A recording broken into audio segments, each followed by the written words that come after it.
جنات عدن مفتحة لهم الأبواب متكئين فيها يدعون فيها بفاكهة كثيرة وشراب. Assalamualaikum warahmatullahi wabarakatuh. Innal hamdalillah nahmaduhu wa nasta'inuhu wa nastaghfiruh wa na'udzu billahi min shururi anfusina wa sayyiati a'malina may yahdihillahu fala mudilla lahu wa may yudlil fala hadiya lahu. Asyhadu an la ilaha illallah wahdahu la syarika lahu wa asyhadu anna Muhammadan abduhu wa rasuluhu la nabiyya ba'dahu. يا أيها الذين آمنوا اتقوا الله حق تقاته ولا تموتن إلا وأنتم مسلمون فإن أصدق الحديث كتاب الله وخير الهدي هدي محمد صلى الله عليه وسلم وشر الأمور محدثاتها وكل محدثة بدعة وكل بدعة ضلالة وكل ضلالة في النار. أما بعد, Alhamdulillah kita berjumpa kembali di sore hari ini di kajian rutinan per 2 pekan, pekan ke-1 dan ke-3 untuk membahas kitab syarah terhadap Al-Usul Ats-Tsalatsa oleh Syekh Muhammad bin Shalih Al-Utsaimin rahimahullah. Pembahasan kita di halaman 133 dari kitab terjemahannya yaitu Tafsir Tauhid, Dalil Salat, Zakat, Puasa dan Haji, yang mana semua ini adalah rukun apa ya? Rukun Islam. Tauhid termasuk rukun Islam karena syahadat la ilaha illallah kan itu tauhid. Nah, dikatakan di sini wa dalilus sholati waz zakat, langsung ke dalil salat dan zakat. Kalau tafsir tauhidnya itu udah sebelumnya, arti 2 kalimat syahadat ya. Itu sudah kita bahas 2 kali, 2 pekan ya, 2 kali 2 pertemuan.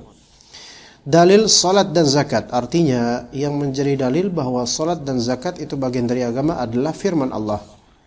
Wa ma umiru illa liya'budullaha mukhlishina lahud-dina hunafa wa yuqimus salata wa yu'tuz zakah.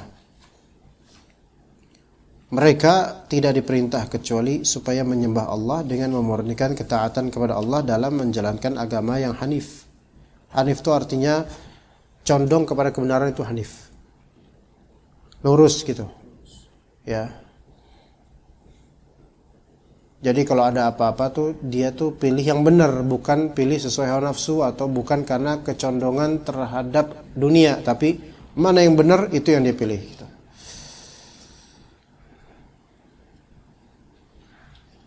Dan supaya mereka mendirikan salat dan menunaikan zakat. Ketahuilah di sini iqamatus shalah dan itauz zakah.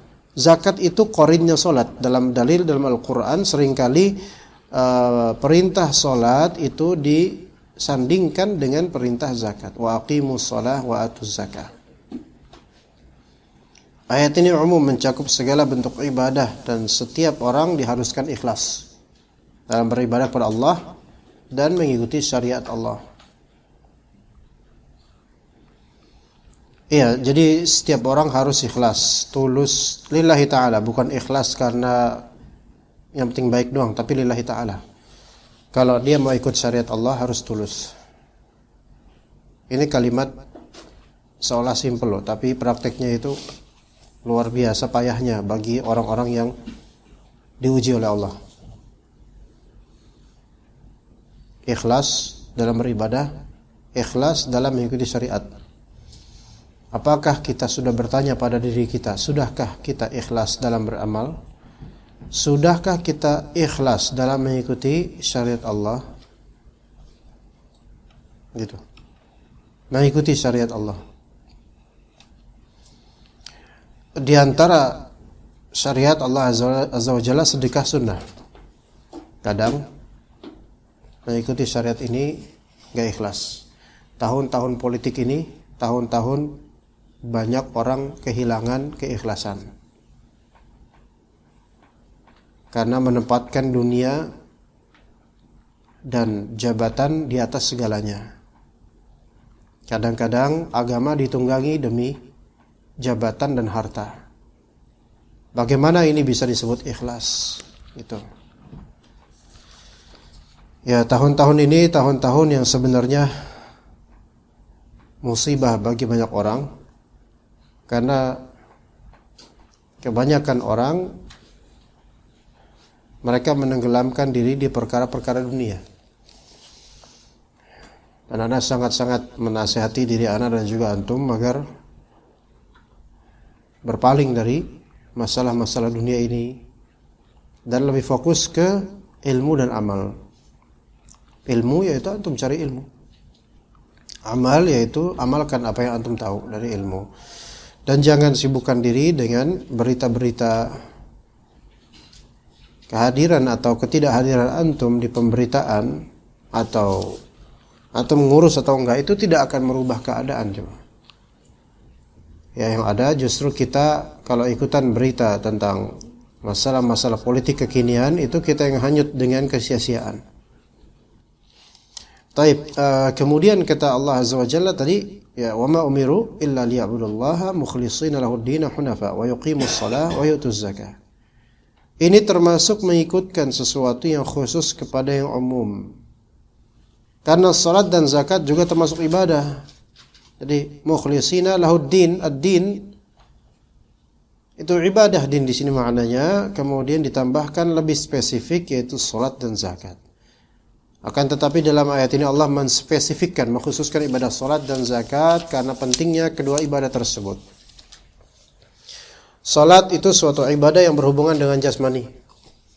Sedangkan zakat ibadah yang berhubungan dengan harta. Yang kedua-duanya disebut beriringan dalam Al-Quran surah Qarin. Beriringan, bersandingan. Lebih berat mana salat atau zakat? Coba. Di kenyataan lebih berat mana Pak Idrus yang sudah zakat? Karena mengeluarkan uang. Karena zakat lebih jarang daripada sholat yang merupakan tiap hari. Orang terbiasa sholat, jadi kadang-kadang ya memang nggak berat karena udah biasa gitu. Kan Allah bisa karena biasa, jadi ringan karena terbiasa. Tapi zakat itu kan spesial untuk pertanian, untuk orang kaya. Penghasilannya, omsetnya tinggi banget, sebulan bisa lebih dari 100 juta, sebulan, setahun, satu haul 100 juta lebih, maka ini kena zakat. Kira-kira kalau di jalan Caman, ini Caman kan ya? Ya, Caman. Caman itu dari mana sampai mana ya sebenarnya dia? Dari ujung sini sampai, coba sampai mana? Tahu nggak? Apotik Bank BCA itu mana ya? Situ. Ada Ricis ya di sini. Oh, yang pertigaan itu Caman ya di situ sampai sini ya? Oke lah. Oke. Sekarang kalau mau survei dari sana pertigaan itu sampai ujung sini, sampai dekat tol ini, berapa jumlah usaha, unit usaha? Sampai nggak kira-kira 300 usaha? Mungkin ya Pak? Hah? Jenis dan toko, pokoknya al-muhim tiap ruko, tiap toko, tiap PT. 300 nyampe nggak kira-kira? Lebih. Oh, sampai itu Caman 2 setelah tol. Anggaplah dari sini aja lah sampai situ. Survei dari semua misal 300 unit usaha, siapa yang kalau antum ngomong zakat ke mereka paham hukumnya? Coba. Kira-kira? Tok. Selain MBI.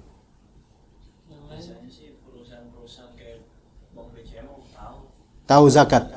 Ada timnya sendiri. Oke, itu yang profesional. Kalau itu jelas ya profesional. Karena ada ZIS-nya juga, karena dari pemerintahan sudah menerapkan itu kan untuk badan-badan usaha yang sebesar itu. Nah, itu pun mereka kayak bank-bank itu, usaha seperti itu, lembaga keuangan itu pun kenapa tahu zakat? Yang tahu tuh bukan semuanya, yang tahu petugas yang khusus di bidang itunya saja, mungkin auditornya atau apa. Itu pun karena apa? Apakah karena kesadaran? Bukan, karena memang ada pengetatan aturan dari pemerintah, dari orang-orang Islam. Tapi sekarang yang lebih standar medium lah, yang nggak sampai makro kayak gitu. medium lah. Kira-kira kalau antum tanya misalnya, di sini ada cat time nggak masalah? Bukan di sini ya, sana ya. Anggaplah itu. Itu kira-kira ada nggak badan zakatnya? Itu kan franchise ya. Oke, berarti dari pusatnya. Kayaknya franchise juga nggak ngurusin zakat. Nah, makanya itu franchise. Petugas Indomaret nggak ada yang tahu. Tukang parkirnya, apalagi taunya peluit doang itu. Coba antum tanya ke tukang parkir Indomaret, Bang, udah bayar zakat belum? Zakat apa? Zakat fitrah doang. Saya dijakatin. Nah,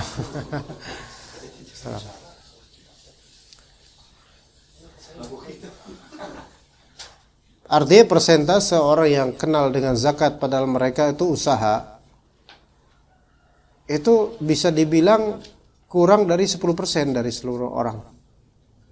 Edukasi tentang zakat itu masih sangat minim loh. Sangat minim, kurang diminati, bahkan ya dianggap sebagai hal yang sepele, padahal ancamannya berat, dosanya besar. Nah, sekarang yang wajib untuk menunaikan zakat itu pegawai atau ownernya? Owner jelas. Tapi kan owner bisa menyewa pegawai untuk mengaudit zakatnya kan gitu. Seenggaknya adalah usaha gitu, walaupun bukan dia yang hitung. Sehingga terlepas beban kewajibannya. Tapi seberapa banyak yang kayak gitu sih yang sadar akan itu gitu loh. Nah, tuh lihat, kalau sholat semua orang, kalau zakat kata Pak Idrus ya lebih berat. Kenapa? Ya karena posibilitas zakat itu lebih jarang orang untuk mempelajari dan mengamalkannya, makanya lebih berat. Sesuatu yang masih jarang orang melakukannya, selama itu bukan bisnis, maka sesuatu itu adalah hal yang berat. Ya. Tapi kalau bisnis, semua orang melakukannya, beratnya bukan di bisnisnya sekarang, di persaingannya, ya enggak? Coba ketika semua orang membikin es kepal Milo, kita gampang nggak bikin? Gampang karena banyak contohnya. Gampang. Bikin es kepal Milo. Tapi kalau masalah laku atau enggaknya, nah ini yang berat. Karena banyak orang yang melakukannya. Adapun ibadah, berat ketika emang jarang orang melakukannya. Tapi kalau banyak orang yang melakukannya, ya tetap kita itu bukan nyari keuntungan duniawi, melainkan dari Allah Azza wa Jalla. Lebih untung mana kau ibadah? Ketika banyak orang melakukannya atau masih jarang yang melakukannya dan dia hidupkan itu? Lebih banyak mana pahalanya? Keuntungannya? Yang lebih sedikit. Karena dia menjadi pionir, dia memperkenalkan sunnah.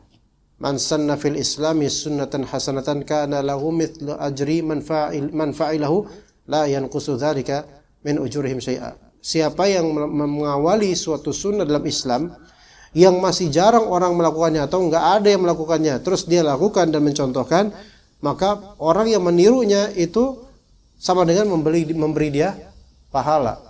Tuh. Gitu. Karena Nabi SAW itu mengkhususkan salat malam. Ya, kata Nabi SAW, afshus salam, wa at'imut ta'am, wasilul arham, wasallu bil laili wan nasu niyam, tadkhulul jannata bisalam. Tebarkanlah salam, berikanlah makan, silaturahimlah, dan salatlah kalian di malam hari dalam keadaan orang-orang pada tertidur. Kenapa salat malam itu spesial? Karena orang-orang pada tidur, antum sendirian salat. Mana yang lebih berat? Salat Isya berjamaah atau salat malam sendirian? Salat malam sendirian. Memang salat Isya pahalanya lebih besar karena apa? Karena kewajiban. Tapi dibandingkan salat-salat lain yang ramai dilakukan, salat sunnah ya, salat malam ini lebih berat dan lebih besar pahalanya. Bahkan dikatakan salat malam qiyamul lail itu adalah da'bus sholihin. Itu adalah tradisinya orang-orang soleh. Begitu. Nah sekarang yang zakat nggak banyak.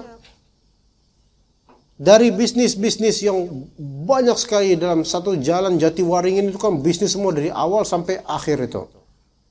Antum tanya aja. Siapa yang kenal zakat? Siapa yang tahu zakat berapa persentasenya untuk biaya untuk menunaikan zakat perdagangan? Mungkin dikatakan nggak tahu. dan nggak pernah terfikirkan soal itu. Ya. Maka ibadah dengan harta kerap kali itu lebih berat. Tapi ada juga orang ibadah dengan harta lebih mudah dibandingkan dia ibadah dengan jasmani.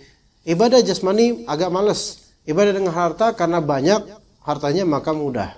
Ya beda-beda orang. Tapi umumnya ibadah dengan harta apalagi zaman sekarang itu lebih sulit.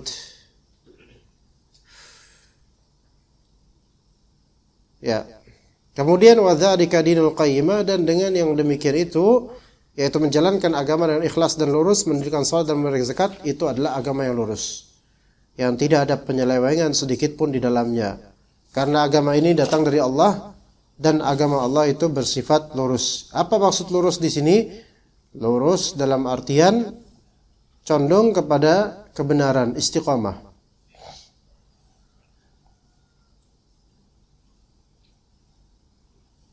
Ya. Kemudian kata Allah Azza wa Jalla, wa anna hadha sirati mustaqiman fattabi'uhu wa la tattabi'us subula fatafarraqa bikum an sabilihi. Dan bahwa yang kami perintahkan adalah jalanku yang lurus, maka fattabi'u, ikutilah jalan yang lurus itu.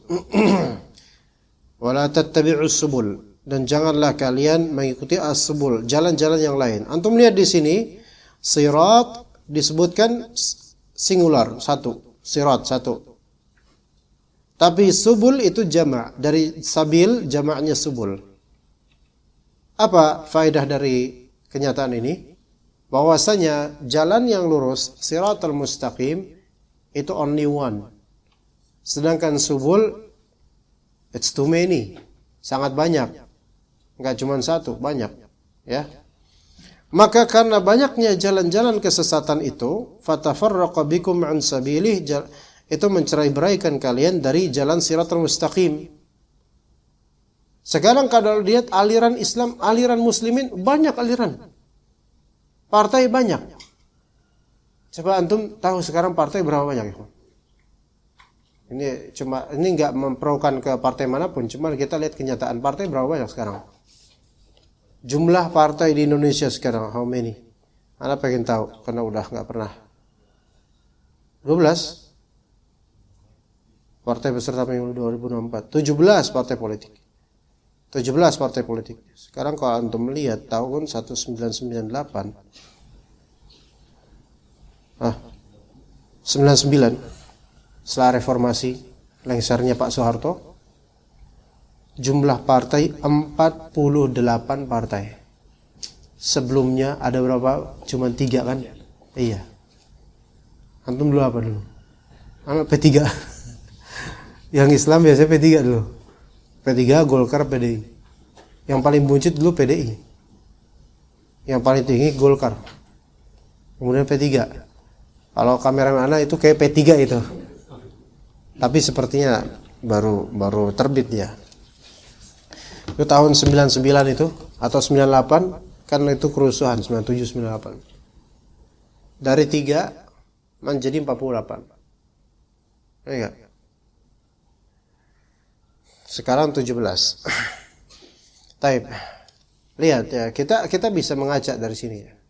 Ini padahal bukan masalah din, bukan masalah Islam gitu ya. Tapi antum akan lihat saling satu sama lain kadang berkoalisi. Namun di gelaran pemilu di 4 tahun berikutnya, tiba-tiba yang tadinya saling berkoalisi tiba-tiba bercerai dan juga saling menyerang satu sama lain dan berkoalisi dengan yang dulu menjadi musuh mereka. Lihat. Kira-kira Islam tuh bisa nggak seperti ini? Dan ternyata dalam kaum muslimin itu sendiri, ini terlepas bukan partai lagi sekarang. Mungkin ormas atau kesukuan atau pengelompokan berdasarkan hobi. Bukankah banyak terjadi pengkhianatan dan permusuhan antar dari masing-masing kelompok? Misal antara geng apa yang motor itu? Geng motor. geng motor misalnya Mutmainnah versi geng Mutmainnah.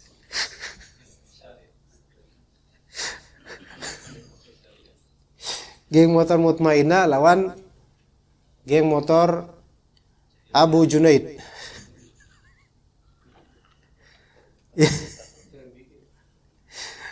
Terus itu kemudian geng motor Mutmainnah berkoalisi sama geng motor Mukhaffafah. Ya Abu Junaid sama Mughalladhah. Nanti ada Mutawassithah penengah. Mutawassithah kan tawasud penengah. Mereka bermusuhan kemudian bacok-membacok. Ya kan? Katanya Mutmainnah. Tapi perang. Enggak itminan dong. Nah, nanti kemudian ini bacok, akhirnya terjadi permusuhan. Yang kadang-kadang terus terjadi pengkhianatan. Akhirnya Mutmainnah membelot, malah pindah ke bloknya koalisi Abu Junaid.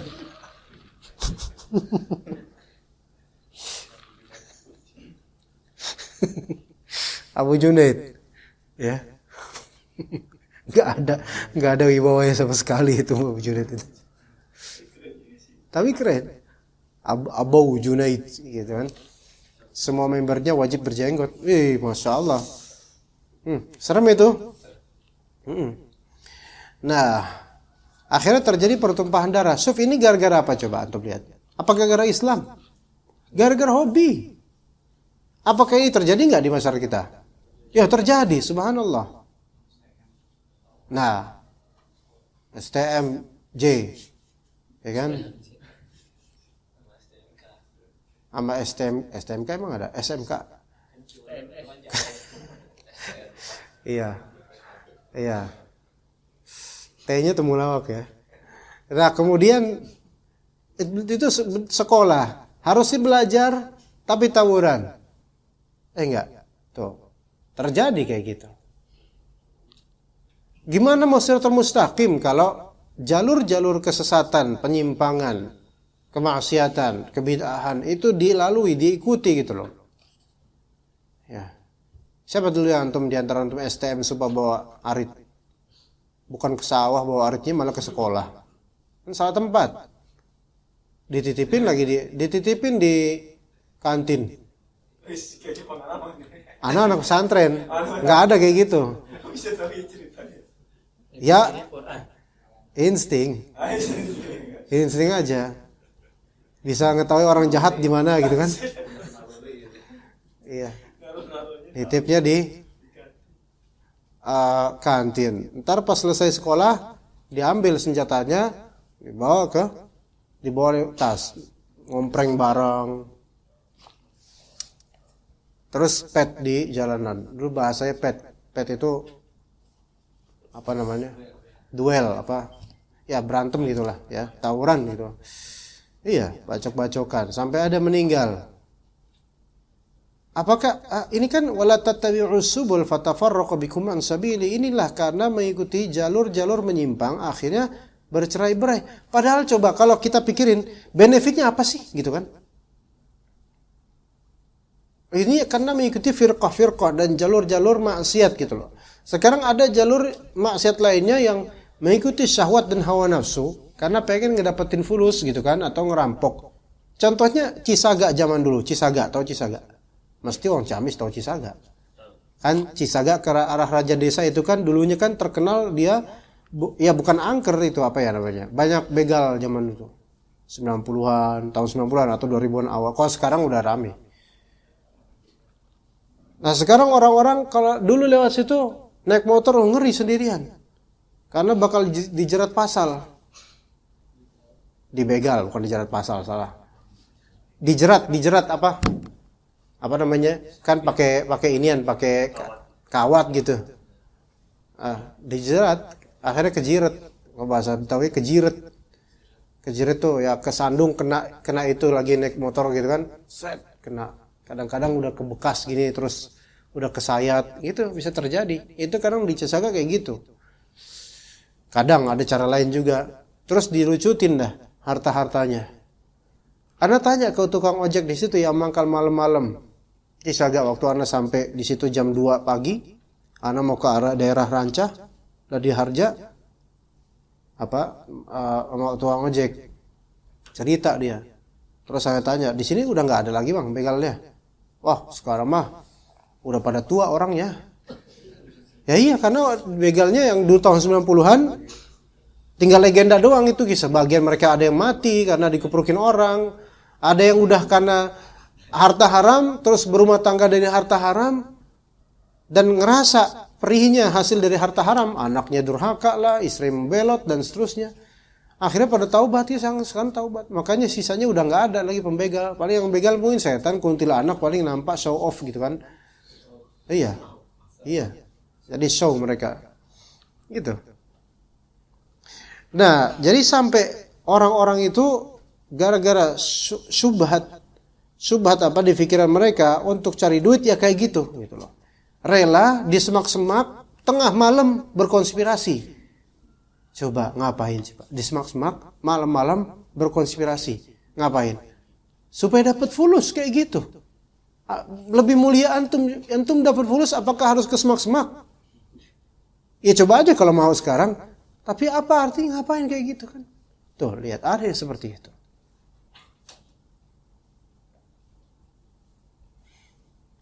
Ada juga yang karena pikirannya, syubhatnya itu, ya karena butuh duit, cari jalan yang pintas, yang menyimpang, akhirnya tengah malam nungguin lilin. Berbakti pada suami katanya. Ngapain suaminya? Jadi jadi babi ngepet. Ya bisa jadi. Ya walaupun Anda bukan pelakunya, tapi mungkin kata orang kayak gitu. Bisa, ya bisa. Bisa jadi. Iya. Dia transformasi dengan bantuan syaitan seperti itu. Itu melalui perantara yang gaib. Yang nggak tahu gimana prosesnya, tapi sangat bisa itu. Manusia itu entah dia masuk ke alam jin atau jin masuk ke tubuh dia atau bagaimana, Allah yang lebih tahu. Tapi itu bisa terjadi. Bahkan kadang-kadang bukan babi bentuknya. Kadang-kadang bentuknya sewang ngepet. Ada. Nah ini bawanya berkurang nih kalau sewang. Iya. Enggak mencurigakan. Iya. Tuh. Gara-gara itu jadinya fatafarraqu bikum an sabili, karena mengikuti jalan-jalan yang lain. Ketahuilah kalau kita itu pokoknya imbas dari kita mengikuti jalan lain bukan siratul mustaqim, pasti terjadi perceraian. Ada aja yang enggak pas gitu ya.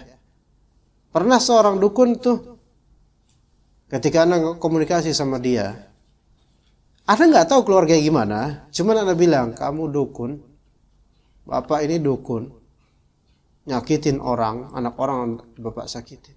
Coba sekarang lihat sendiri istri bapak dan lihat anak-anak bapak, durhaka nggak?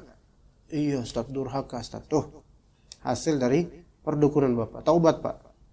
Dia sendiri ngaku, kedurhakaan anak-anak ini ya disebabkan karena dia mengikuti jalur yang ini gitu. Ya.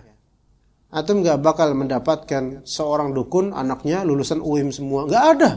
Lulusan Lipia nggak ada, LC nggak ada, ya. Atau jadi alim lah kira-kira, minimal rajin sholat anak-anaknya rata-rata itu nggak ada. Dukun itu rata-rata anaknya itu ancur-ancuran, bercerai-berai karena harta haram. Dan bahkan bukan hanya dianya, mungkin dia dengan istri terhasut. Syaitan doang kok isinya, ya gimana nggak terhasut? Pasti bercerai-berai. Bahkan Anda pernah ke suatu rumah di daerah Keranggan, bukan Keranggan, Pondok Ranggon. Dikit lah, Ranggan sama Ranggon lah dikit. Itu Anda diminta oleh satu keluarga, tolong Ustaz ruqyahin saudara Ana karena dia itu udah beda. Ya, dia sangat percaya dengan tetangga di depan rumahnya. Yang tetangganya ini bikin obat alternatif dan banyak memberikan iming-iming duit. Ya penipu gitu. Tapi juga kayaknya tetangga depannya ini menghipnotis, kayak menyihir gitu. Dan ternyata ini bulan puasa ke tempatnya akhirnya. Ternyata suami itu, laki-laki itu badannya besar dan bahasa dan logatnya logat Sumatera besar gitu. Kepalanya gundul, ya. Kulitnya coklat. Mungkin kalau dihitamin sedikit jadi Mr. Popo itu. Ya. Gede. Iya, Dragon Ball. Kalau itu jangan disebutin. Nah, kalau disebutin tertangkap kamera, anak kena nanti. Nah, kemudian di bulan puasa, Masya Allah, istrinya aja sampai hampir dicongkel matanya. Saking itu sudah, enggak, istrinya Mr. Popo ini. Oh, Mr. Popo sih istri orang ini. Saking dia udah benci banget sama istrinya, terhasut dengan syaitan yang biasa pada dia. Dan itu depan rumah itu, dia selalu duit itu untuk orang itu, karena dijanjikan sesuatu gitu. Ketika anak datang ke rumahnya, diskusi panjang, dia sangat emosional. Itu bulan puasa. Sampai dia kemudian akhirnya dia memanggil sukmanya Umar bin Al-Khattab. Sukmanya. Bedakan antara ruh, nyawa dengan sukma gitu. Kalau dalam ilmu terapi ruqyah di banyak ruqyah dikenal bahwa ruh itu ada beberapa macam dalam jiwa seseorang. Di antaranya ada ruh kehidupan yang kalau itu hilang udah mati itu jasad. Ada juga sukma. Sukma ini yang bisa disandera oleh setan, bisa dicurik oleh setan, bisa diambil gitu loh. Dan bisa berkeliaran gitu kan. Nah, itu ruh yang seperti itu yang kalau seseorang mimpi atau dia lagi tidur, ruh sukma itu ngider gitu kemana. Itu yang dimaksud ruh sukma. Maka bapak besar ini terus dia meditasi, saya akan memanggil sukmanya Umar bin Khattab. Anak tanya, sukma apaan Pak? Sukma, ya semacam ruh gitu. Marah dia langsung. Belum apa-apa udah marah gitu loh. Kayak ini Pak, kayak pocong kuning. Bukan, itu jin, beda dengan ini sukma gitu. Akhirnya dia panggil dengan wirid-wirid, terus masuklah sukmanya Umar bin Khattab. Nah, tapi ngomongnya bahasa Indonesia. Ini yang Anda bingung. Katanya sukma Umar bin Khattab. Tapi bahasa Indonesia. Terus Anda ngomong sama saudaranya pakai bahasa Arab. Ngomong pakai bahasa Arab sebentar gitu, ngomong sedikit apa ya, Anda lupa. Hayya nadhhab kalau enggak salah. Hayya nadhhab. Dia terus apa? Bilang apa itu? Coba ulang lagi, bilang apa itu? Saya bilang hayya nadhhab. Apa itu artinya? Anda bilang katanya Umar bin Khattab. Masa enggak ngerti bahasa Arab? Marah dia. Tuh, itu bulan puasa. Di bulan puasa jin ada, cuman lemah mereka sebenarnya. Marah dia, marah setannya itu. Akhirnya kemudian situasi nggak dikondusif sampai saudara pun digampar sama dia, di depan digampar mukanya, subhanallah. Sakit hatilah saudaranya itu. Kemudian akhirnya ayo kita keluar. Akhirnya keluar, diusir kita dari rumah itu, dan pas di depannya tiba-tiba kebuka tuh pintu dan pasangan suami dukun itu pasangan suami istri. Pasangan suami istri, laki perempuan, pemerintah pakai jilbab. Itu apa mereka ngapain Nana? Siapa kalian? Gitu. Itu kayak udah Indosiar, kayak di Indosiar gitu. Siapa kalian? Gitu.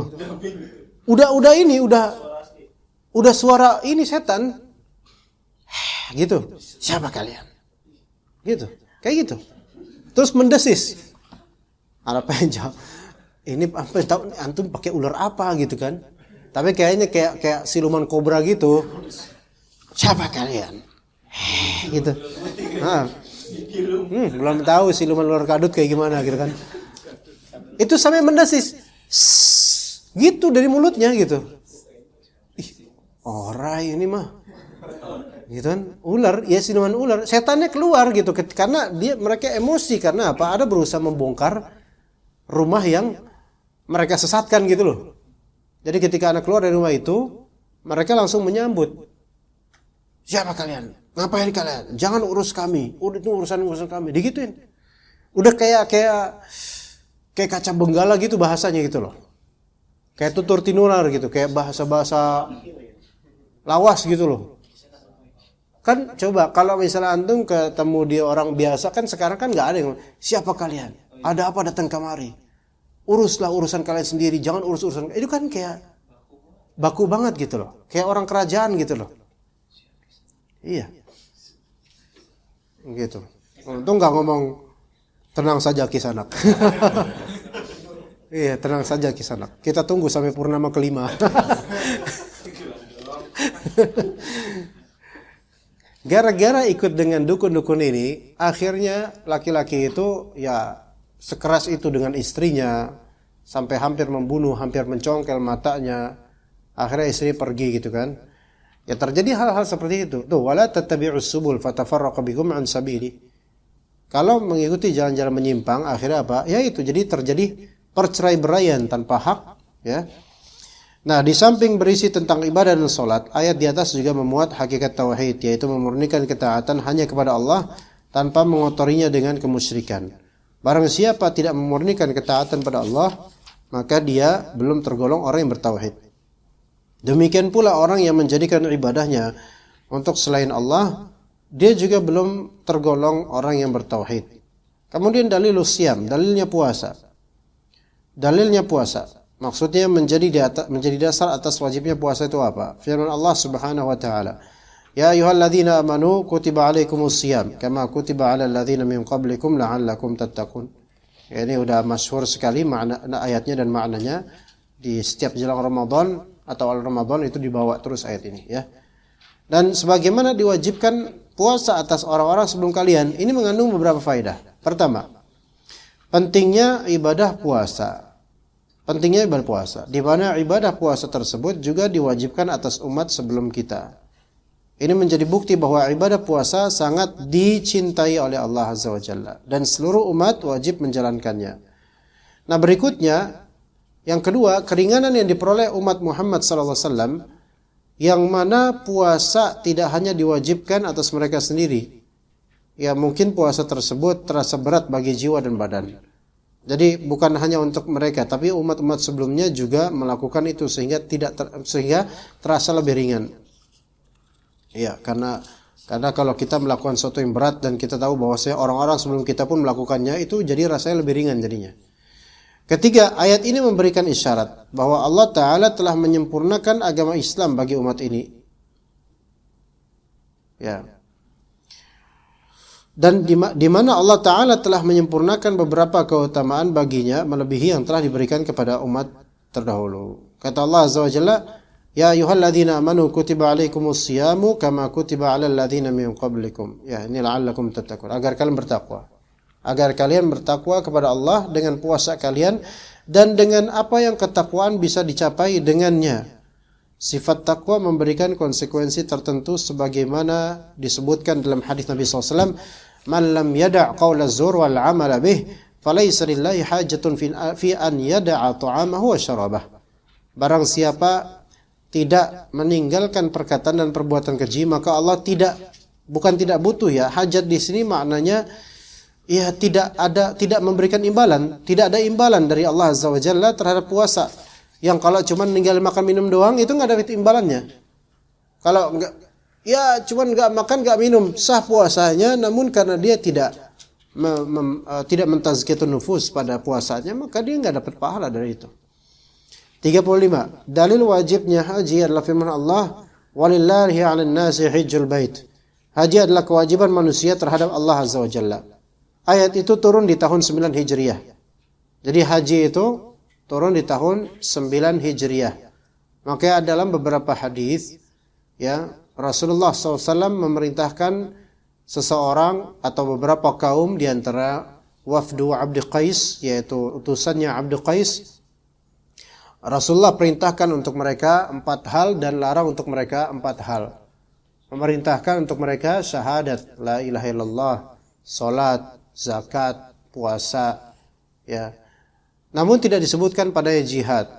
Kemudian Rasulullah SAW melarang kepada mereka 4 hal yang semua berkaitan dengan khamar, yaitu Rasulullah SAW melarang ad-diba atau ad-duba. Kemudian Rasulullah melarang hantam. Kemudian Rasulullah SAW hantam. Kemudian Rasulullah SAW melarang juga muzaffat. Dan kemudian Rasulullah SAW melarang juga al-qiyar atau disebut juga muqayyar. Itu semua merupakan nama-nama wadah di zaman Nabi SAW, yang wadah tersebut ada yang terbuat dari labu kering, ada yang terbuat dari semacam besi, bukan besi. Ada juga yang dari semacam aspal atau ter, ada juga yang dari macam dari apa, tidak ingat. Ala kulli hal, dari 4 itu Rasulullah larang.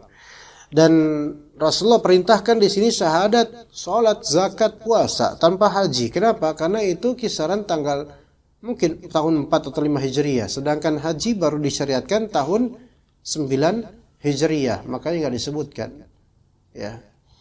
Maka sejak 9 Hijriyah itu ibadah haji mulai diwajibkan, tetapi Allah Ta'ala berfirman, man istata'a ilaihi sabila, bagi orang-orang yang sanggup mengadakan perjalanan haji itu.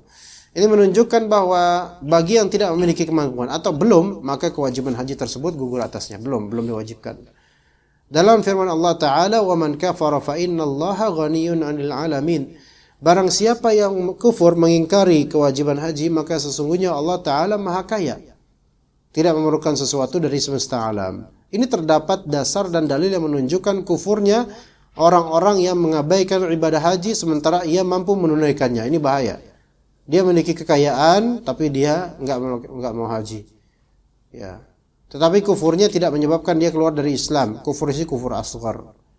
Ya.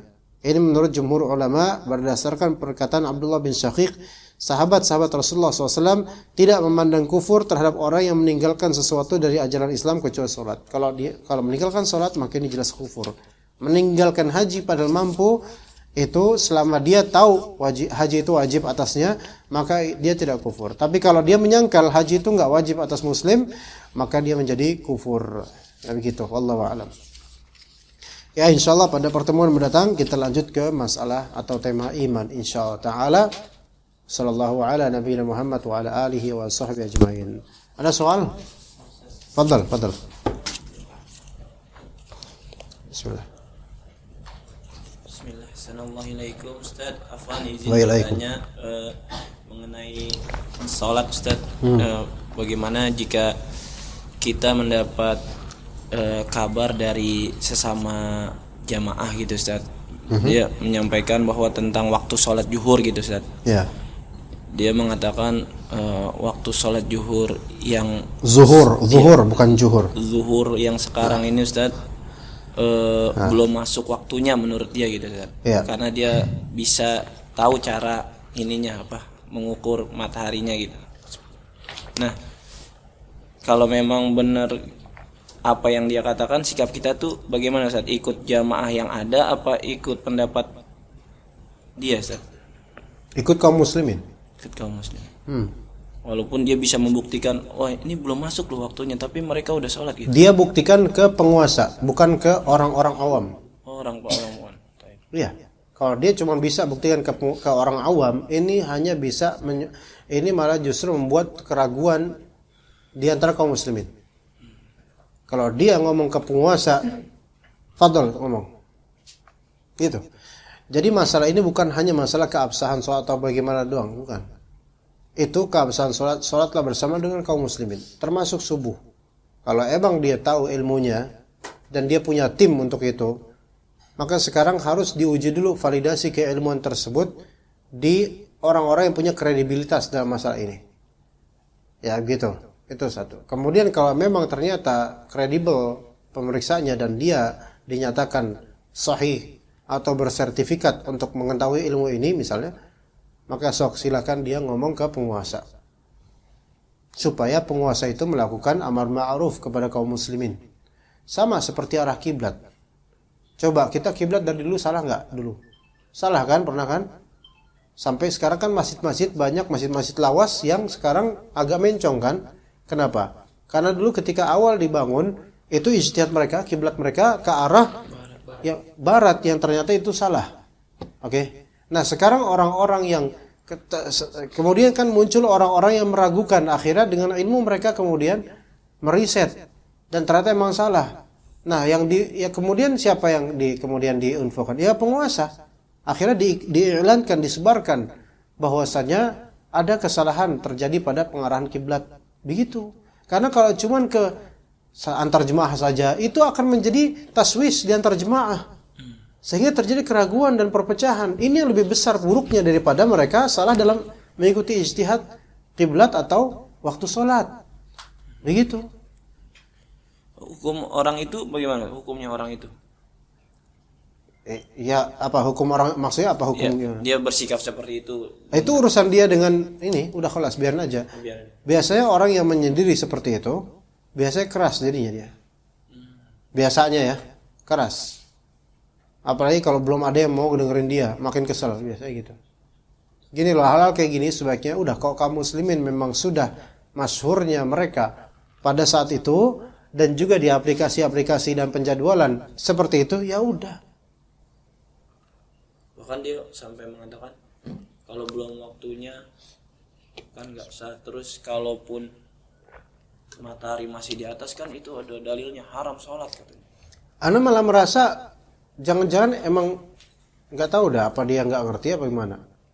Gini, kalau memang dia melihat matahari masih tetap persis di atasnya, belum tergelincir, ya, dan dia melihat kok udah pada azan, padahal matahari masih persis di atasnya, tetap dia nggak bisa menahan azannya kaum muslimin, kecuali kalau dia penguasa.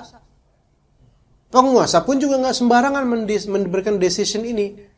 Harus ada riset dan harus ada penandatangan keputusan untuk menunda azan-azan. Karena ini kan bukan hanya tentang individu, ini sosial umum kaum muslimin. Ya. Kalau emang misal dia individu pribadi, loh, ini kan masih tepat di atas kita, mataharinya belum tergelincir ke arah barat gitu kan.